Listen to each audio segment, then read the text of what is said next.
রবীন্দ্রনাথ ঠাকুরের তাৎপর্য সাহিত্য ও শিল্পের জগতের বাইরেও বিস্তৃত। তিনি একটি আধুনিক ভারতীয় পরিচয়ের উত্থানের একটি গুরুত্বপূর্ণ মাইলফলক।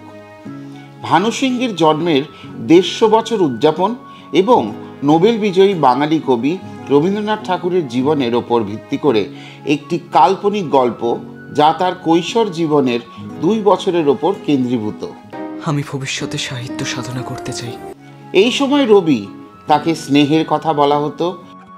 স্বশিক্ষিত ব্রজবুলি ভাষায় একটি ধারাবাহিক কবিতা লিখেছিলেন, যা রাধা ও কৃষ্ণের রোম্যান্সকে বর্ণনা করে।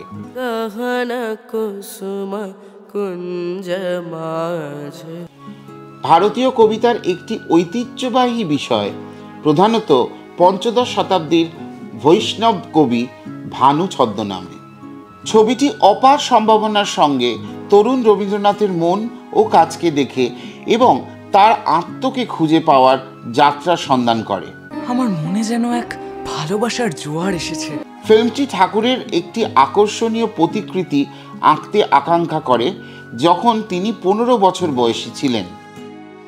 মানুষ এবং প্রকৃতির সাথে তার প্রাথমিক সম্পর্কের মধ্যে থেকে তার অভ্যন্তরীণ জগতের সন্ধান করেছিলেন, যা পরে পরিণত শিল্পীর সংবেদনশীলতা এবং সৃজনশীল অভিব্যক্তিকে বিশদভাবে বিস্তৃত হয়েছিল।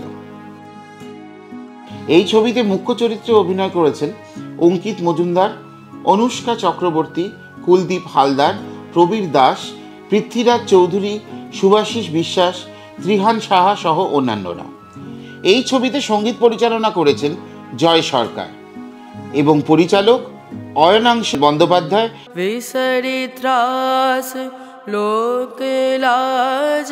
শুধু পরিচালকই নয়, একই সাথে তিনি রিসার্চও করেছেন এই ছবির।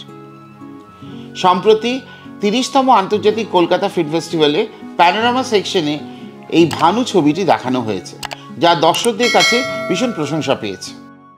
সজনিয়া আ